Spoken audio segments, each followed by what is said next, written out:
Listen up here. The restaurant industry is grueling and unpredictable, just like this show, from the front of the house to the back of the house and all in between. We will turn up the heat, you turn up the volume. I'm Chef Antonio Caruana. Welcome to the Tell All Podcast, The Burnt Hands Perspective. This podcast contains explicit and potentially offensive material. You've been warned. Now buckle up, bitches. Let's go. All right, so Burnt Hands Perspective today is on another level. We have an amazing very guest. special level today. We have some great stuff to talk about. We're very excited. Stuff I've seen all my life, kind of. Well, not all my life. Obviously, it hasn't been around all my life, but I have seen it. Starting probably Katrina-ish times because I'm a chef. Because I'm in the industry, I always wonder about that. I always wonder about when there's a big disaster, right? I always wonder about not so much. This may be my youth speaking back then. I wasn't really so much worried about humanity because I don't think I was old enough to understand it. What I was wondering is, though, what happens to all these people that are working and they don't have jobs anymore? What's going to happen to that restaurant and this, that, and the other? Yeah. So it all kind of works out. And then I never thought about feeding all the people outside of the restaurant. I always concerned myself with the restaurant. It wasn't until I got older and stuff where I started realizing, holy shit, this is a disaster. Yeah. You know what I'm saying? So there's a lot of mystique around that. So you would notice who first, What, on the scenes? On the scene, yeah. So Mercy Chefs came around, and I've noticed them before. You saw this before, but you didn't really, we kind of filled you in on what they do. Right. Well, what I'm getting back at is you see back in the day on TV when they're running the B-roll of the disaster itself, you see the help. You see the tragedy, you see the devastation, right? And then you would see somebody feeding all these people. That is when I started realizing, wow, how do you feed all these people now that the restaurants are gone? And how do you feed these people now that there's no grocery stores? What the hell's going on? People are starving now. You didn't think about that, right? Right. Until I got older, and then I started noticing as a chef, how do you feed my dining room, let alone a city? A town, a country, a hundreds county, of thousands of people. right? Yeah. So you would see all these help, and I'm having a brain fart now coming up with these names, but Mercy Chefs was always one of them. Yeah. And here you are now, not realizing you're headquartered right here. Yeah, I don't think a lot of people realize. So, Chef Gary LeBlanc, we want to thank you for being with us because this is amazing. Mercy Chefs is known throughout the entire world. So, but most people in the 757 don't realize that you are here, home-based, in a little area of Portsmouth. And from coastal Virginia to the world. Yeah. It seems like that's been the trend for us. And, you talked about what happens after a disaster. That was the birth of Mercy Chefs. New Orleans was my hometown. It's where I grew up in the business. It's where all my culinary roots are. And to so watch you have what that happened. New Orleans cooking, traditional Very Creole Yeah, style. I'm well storied in that. But to watch Katrina is when I went down and volunteered for the very first time, not knowing any of those things, and then being so dissatisfied with the quality of food that I saw being served. It's one thing to keep somebody alive in the aftermath of a disaster. So you're talking about a biscuit, maybe an apple. We saw it 14 nights in a row. A group scoop green beans out of a can on a plate with a cold hot dog one night with frozen chicken nuggets a night and a slice of white bread. And they were doing the best they could with what they had. Absolutely. They were doing all they knew how to do. But I knew as a chef, as somebody in the profession, that there is a better way to feed people. And I thought we could do that. And I thought we could do it at volume. And that's what we've been working through for 20 years now, is how to do it better, how to do it for more, how to get there quicker, how to do it more often. And that's our chase. We're never quite satisfied. Well, no, you're right. So you're learning, and as you go, we're talking about, let's give a little breakdown on how this works. So we can sit here and talk about the food all we want, which we will. But let's talk about how, when you're talking about cooking we're just talking like it's normal. We're having a conversation about cooking. What we're not talking about is the amount of cooking. How many people actually are affected by a devastation or a disaster, right? Right. How many people are affected, and then how many people show up looking? How long are you there before the word gets out and more people start coming?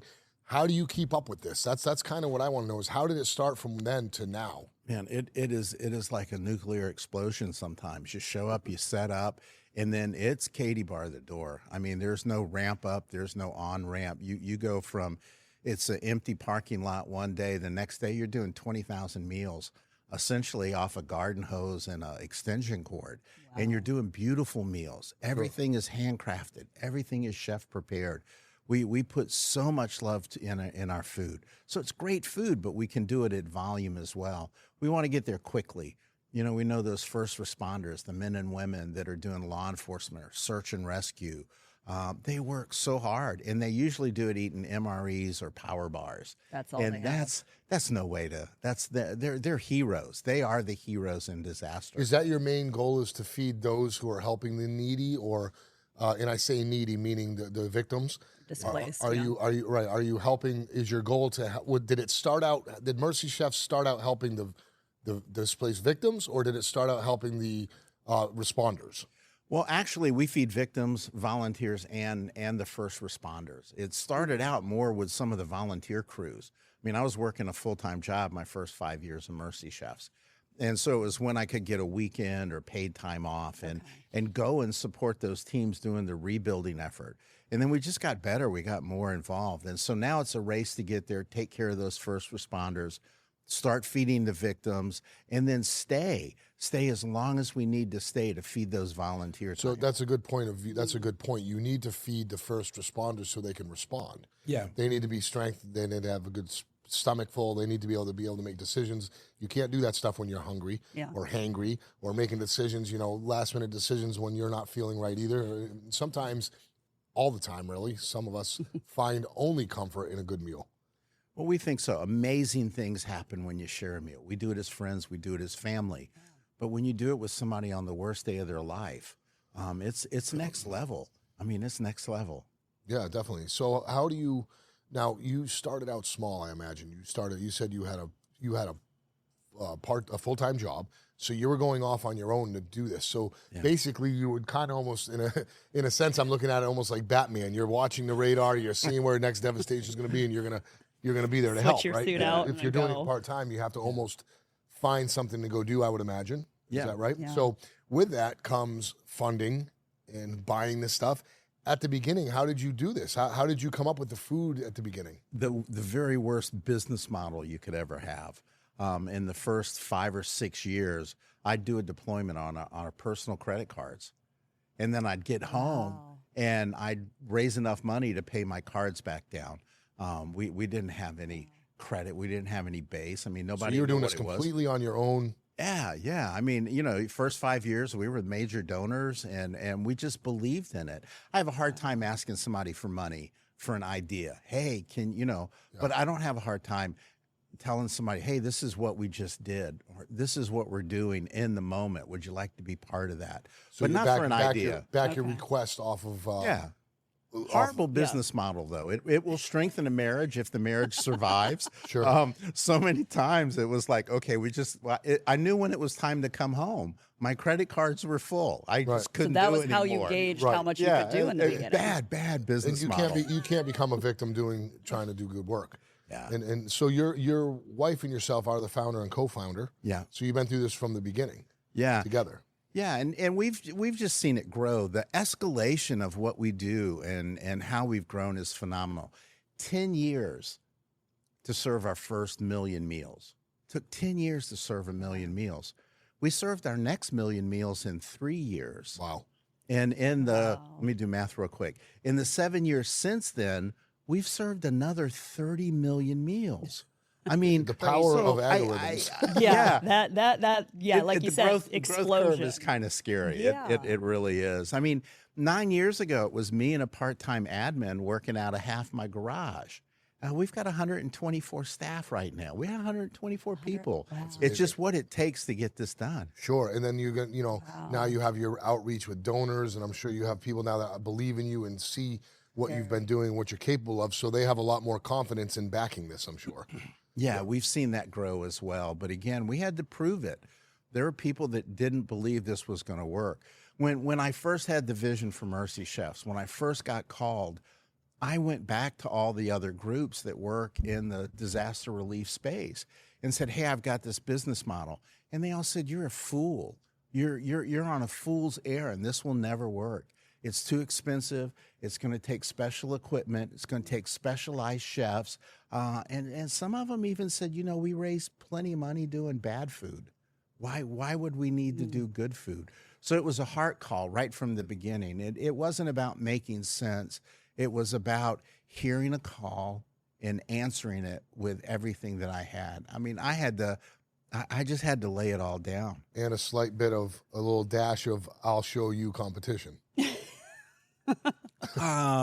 I would say not, but it's probably evident that, it's nice to see something work that you believed in that nobody else did. did. As a chef, too, you're like, it's I a know it personal can quest. be done. Yeah. Personal quest to make sure this gets done. If you think if you think it can be done, you should get it done, period. That sauce is never going to hold. And then it does. And you're kind of like, I did it. Feel I good did about that. It. Right. Oh, yes, it will.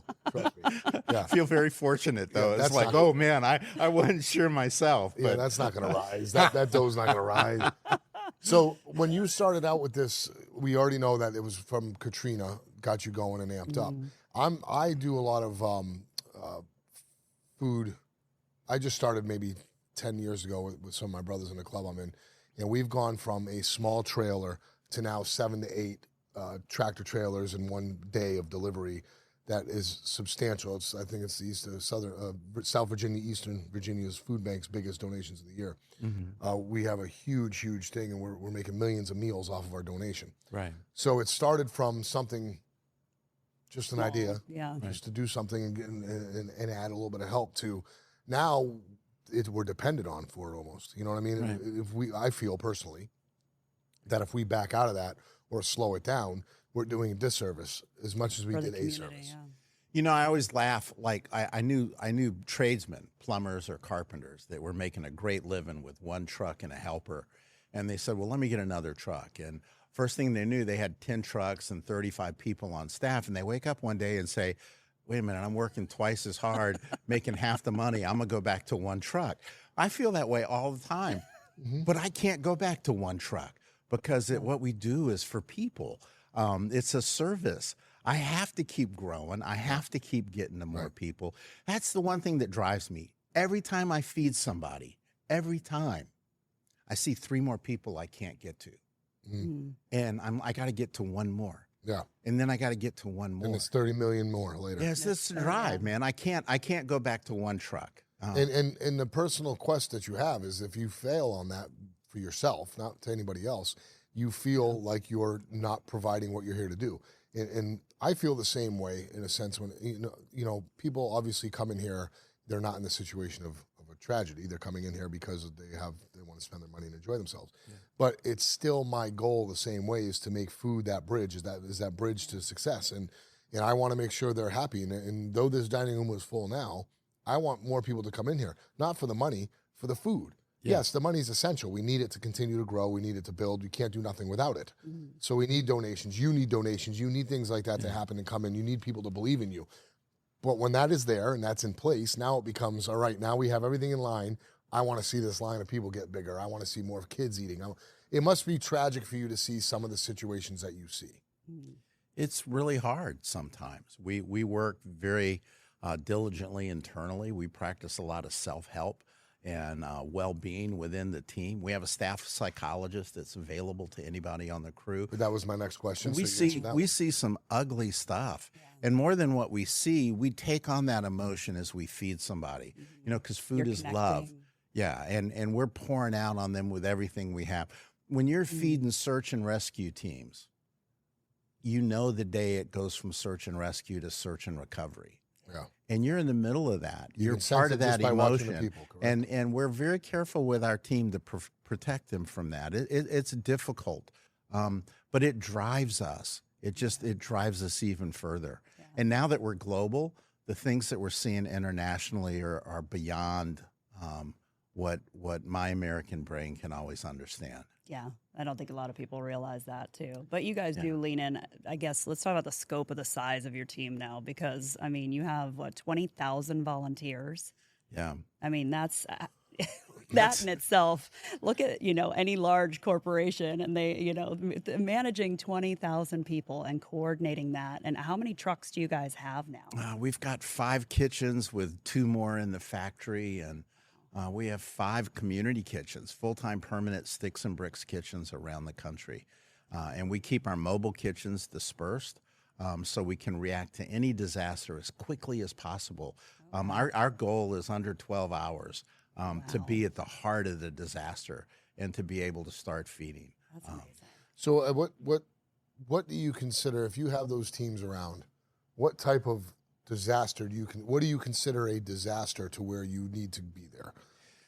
Yeah, it doesn't matter. I mean, if your home got hit by a tornado and it was the only home that got hit, man, that's a disaster in your life. So you're going out to things of that caliber all the way up to a landslide that wiped out, unfortunately, a whole village or something. Yeah, we have to pick and choose. Obviously, we can't go for one home, but the point of that is that it's important to meet people in their moment of need.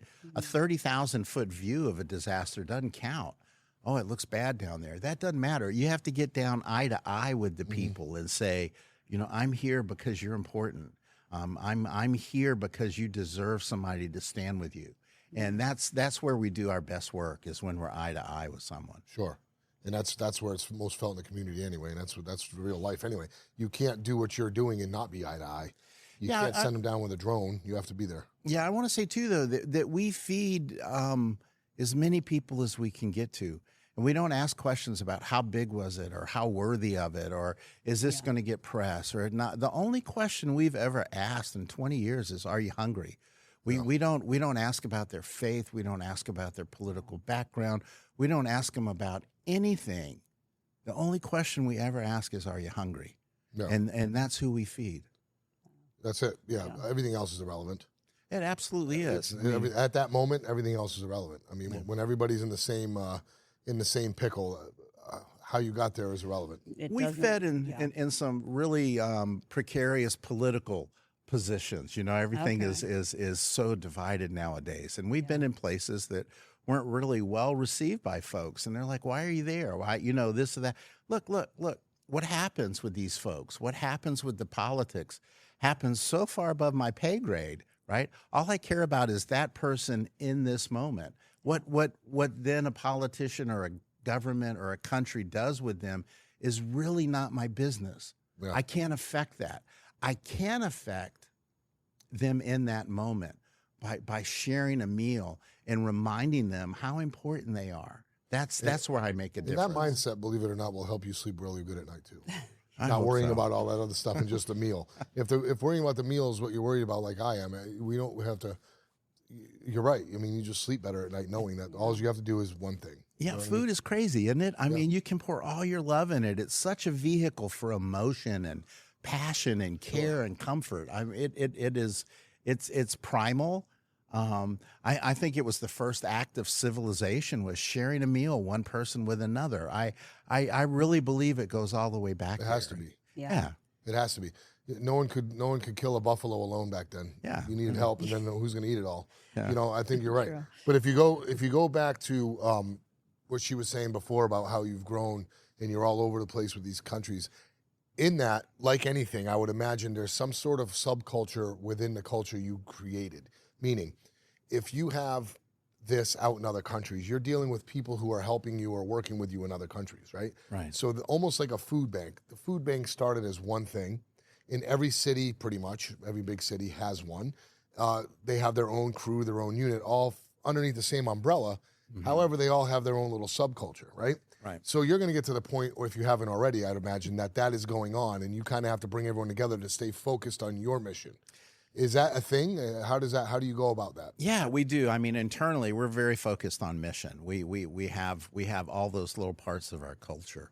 But as we're out there, it's not just food that we have to share, right? We have knowledge, skills, talents, abilities that we need to share. So we do a lot of teaching. We do a lot of training. We have a teaching kitchen and a training base in Comayagua, Honduras. And from there, we're already branching out. We just launched a mobile kitchen in El Salvador. We just built another kitchen in Argentina. So our team is able to go in with people in the community and say, let us model this for you. Let us show you how to do this. And then we come in and support them whenever they need us to, but then stay out of the way. If you can teach them how to feed their community, then you've done a good thing. There's a lot more effect in that than me trying to stand in front of a stove in the few places that I can get to. So the quality of food of what you're talking about the good meals, everything we've already said, right? My guess what I'm getting at is if you have a team in Honduras, for instance, or South America or something, that team is being ran by somebody down there, I would imagine, or you're counting on someone there to keep it up. So keeping up the standard of that quality of food, is that yes, we know we have to feed them. Everybody has to be fed, but there also has to be a standard met.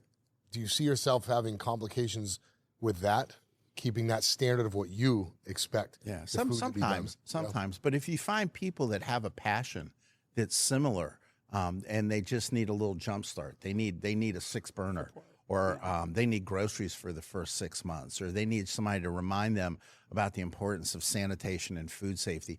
I mean, teaching time and temperature controls in Latin America is crazy. I remember being in Haiti, teaching the ladies that we left 3 kitchens in Haiti then. One of them still operates. But teaching those Haitian ladies that we trained to wash their hands with warm water, I mean, they live in heat. Heat is their whole life. You want me to put my hand in hot water? They just could not conceive that. Yeah. But sharing the importance of that, that proper sanitation in the kitchen, and modeling those things for them, and creating a passion in them. I'm a serve safe instructor and proctor for food handling management, all that stuff. And it's hard enough for us to train Americans here. I couldn't even imagine someone training someone.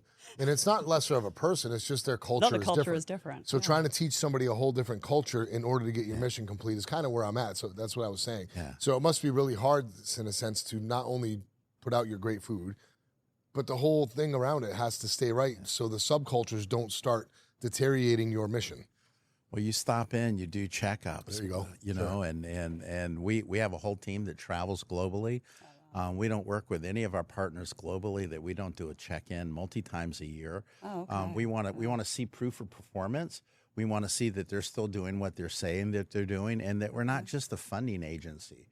You know, what we do is too fun too, right? I don't want to just fund somebody. I want to go and be a part of it. Like, I want to touch it, see it, smell it. I want to stand there with them. You know, that's the jazz. Yeah. I don't want to give that up. Right. No. And in all these places you go, the power's out. All the things that you need are not available pretty much. So you must be showing up in your sleeping in tents or in the back of the truck that you towed with or something like that, right? Your team must have some sort of facility.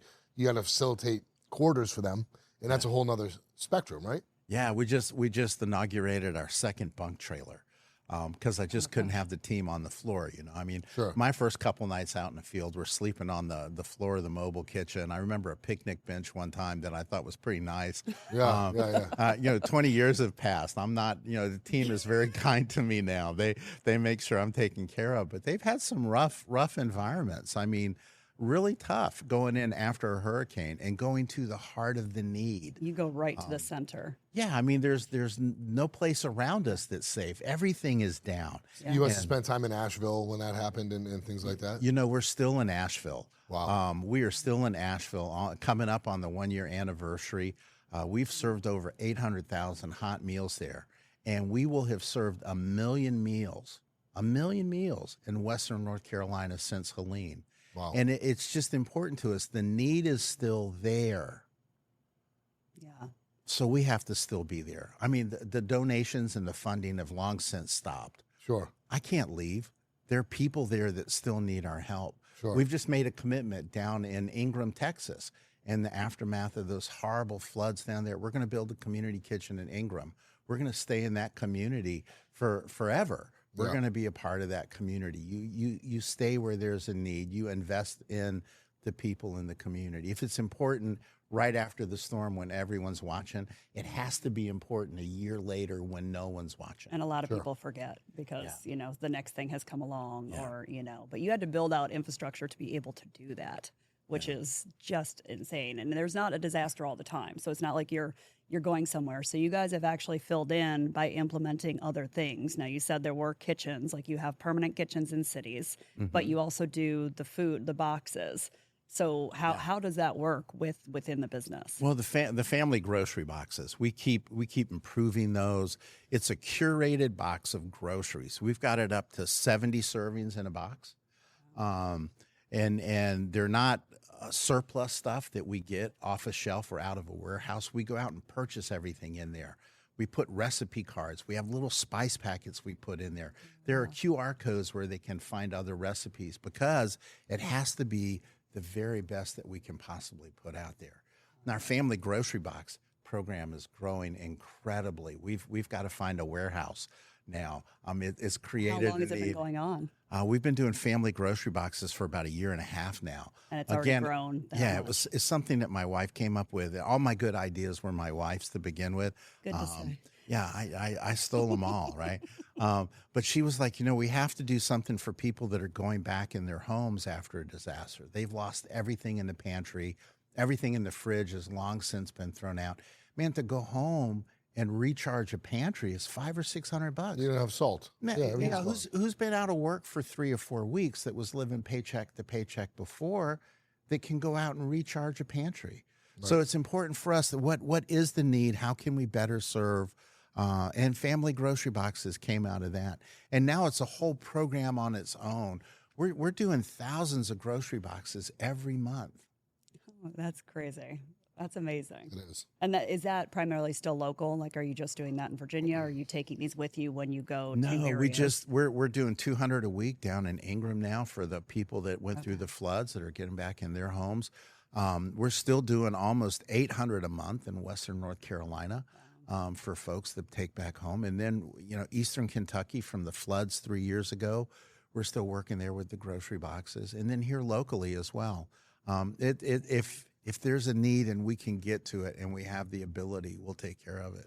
That's pretty cool. So your chef knowledge has brought you to some really good things. I saw some of the food you were plating. I did some research, of course, and a lot of the stuff that you guys are putting out on these essentially cardboard plates or whatever it is they're doing are coming out really, really nice. I mean, you're doing a lot of stuff. I would imagine when you're building these trucks out, you got a lot of tilt skillets and cauldrons and all that stuff. It's a tilt skillet, baby, every time. Every time. I take everything out the kitchen, leave me with a tilt. That's all I need. We're going to make a meal. Correct. And you can make a damn good one because you can start with everything from your braising all the way up to your slowing, your charring. You can brown your meats. You can do everything in that. It's the whole thing. You can definitely make a lot of meals in one tilt skillet.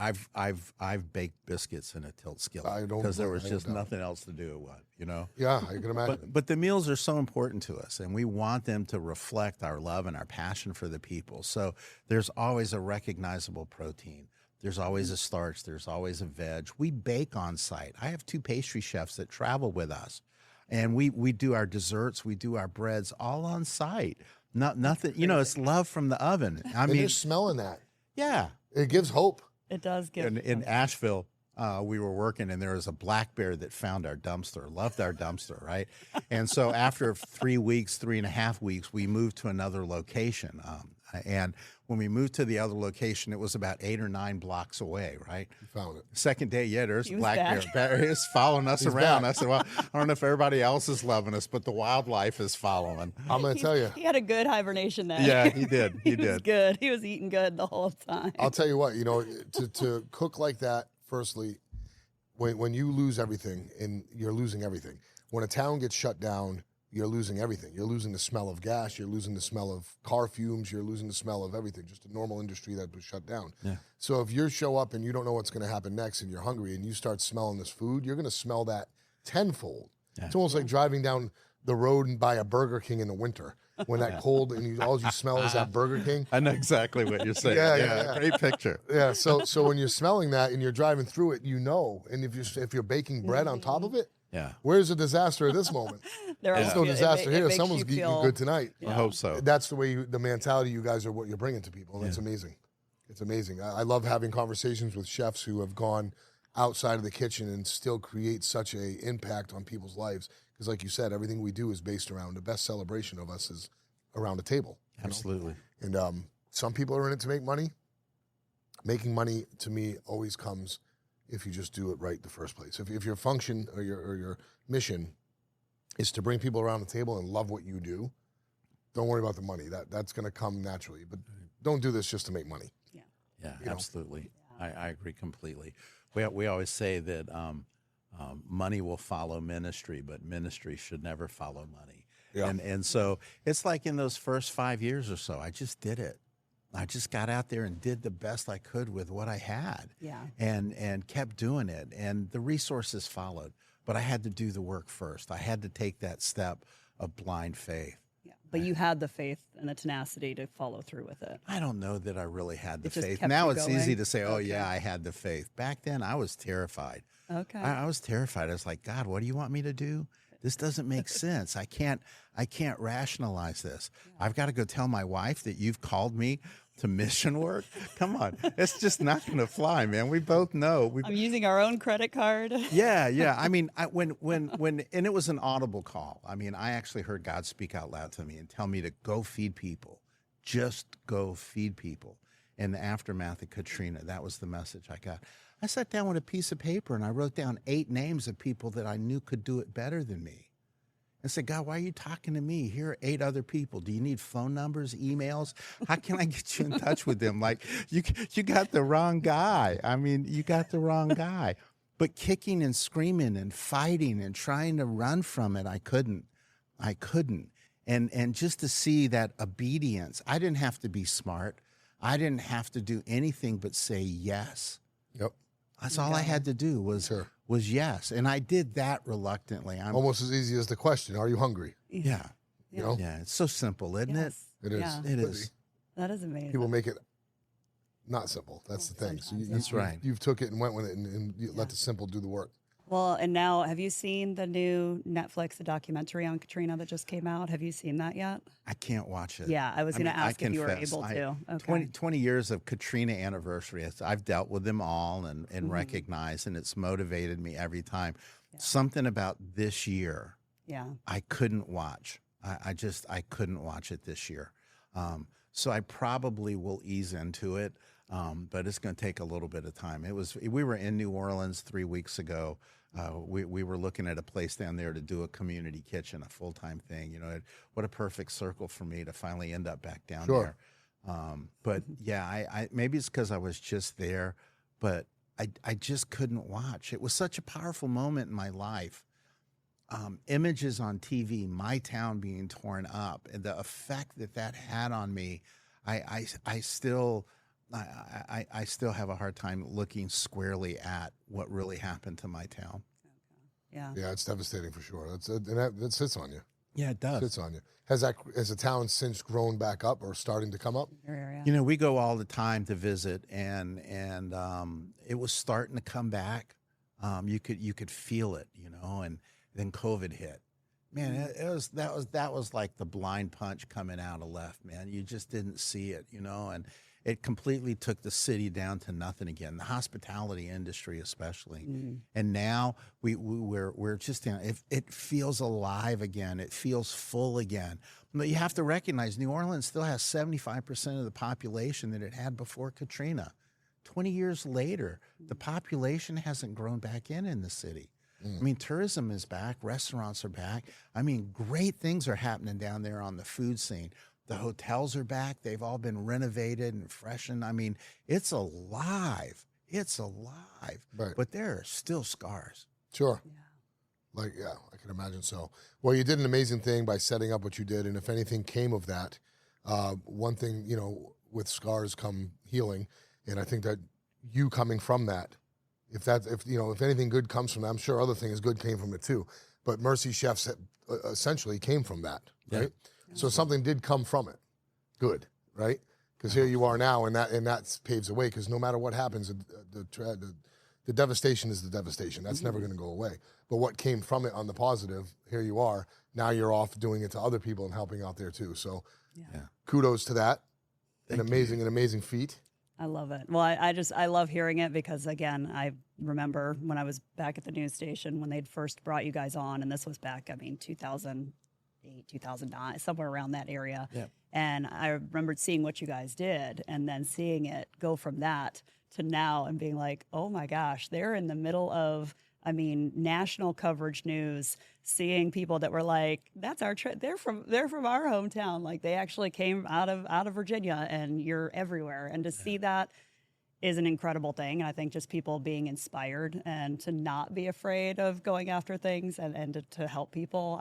I'm glad you came to share that because it's cool to see it just grow the way that it has because you guys do amazing work and it's beautiful. It's miraculous. And it's something well beyond me. So Hope you get to come out and see us sometime, Chef. We need to- we yeah. invite you in our kitchen. I would love to. If you're That ever would be free, great. I would so hate love to to have have you with a us. catastrophe happen for that to happen. So let's not confuse this, right? All right. Yeah. But they happen. Yeah. It's always going to happen, and it's never going to stop. Yeah. Yeah. So I would love to take you up on this as long as you're there with me. I'll be there. Yeah. All right. He's still there. Well, I mean, Yeah. they do get him a bed now, but he's still in Yeah, the yeah, trailer. Sure. so- I won't need a bed. I sleep. won't make you sleep on the floor. I'll continue to work. Promise. I'm a It's worker. okay. But Yeah. I would love to take you up on that. I would love to be there. Matter of fact, we'll talk. I really want to. I really That want would to take be you up on that. I would love Cool to to be just part come. of that. Yeah. And they It's have, something I would love to experience. We'd be with you. honored to have you in our kitchen. that'd be wonderful. Honored to have you in our kitchen. that would be Sure, I'd love a to lot cook of something for fun. them. That'd be fun. That'd be So amazing. let's line that up. Like I said, unfortunately, for the reasons why aren't good. However, that's what you're here for, and that's what I want to go be part of. Yeah. I would love to help you out and be part of it and experience It'd it. be amazing. And how Yeah. can everybody else still help? Because I mean, I know you guys are. I mean, you are cranking. So where can people go? How can they help you? What are all the ways that they could participate? The website is the best place. First thing I want people to pray for us, pray for the people that we're serving. That's the most important thing. But beyond that, on the website, you can volunteer. That's the links. That's how people get into our volunteer network. And there are secure links on there that people that say, hey, I've got a little treasure. I'd like to invest that in something outside of my world. I'd like to be a part of that somehow. Not everybody can go and serve and cook like you, Chef, but everybody can pitch in a little bit. You need help on all fronts. That's what keeps us rolling. Okay. So and the website. Go ahead and. MercyChefs.com. It's pretty easy to remember. Source of all information, Yeah. perfect, MercyChefs.com. Yeah. and that'll link you to everything. Everything. Yeah. Wonderful. Well, it's been an honor having you here. I Thank you know. for coming. It's honorable what you do and what you've created and all your team and teams throughout the world. We appreciate you. And from a culinary standpoint, I find it fascinating because what you're doing is on that level of mass production in a good quality. I know what it takes, and I can't wait to be part of it. I would definitely want to come see it firsthand. It's great to be with you guys today. Thank you so much Thank for you. the hospitality. Cheers to the next 30 million meals. Oh my gosh, I'm tired. I'm tired. Yeah, I'm yeah. just thinking about it. He's like, All right. okay, maybe 10 million right now. We'll go for that. Cool. Well, ciao for now. Thanks for coming. Ciao. Appreciate you. Thank you. Glad to be with you. All right, cool.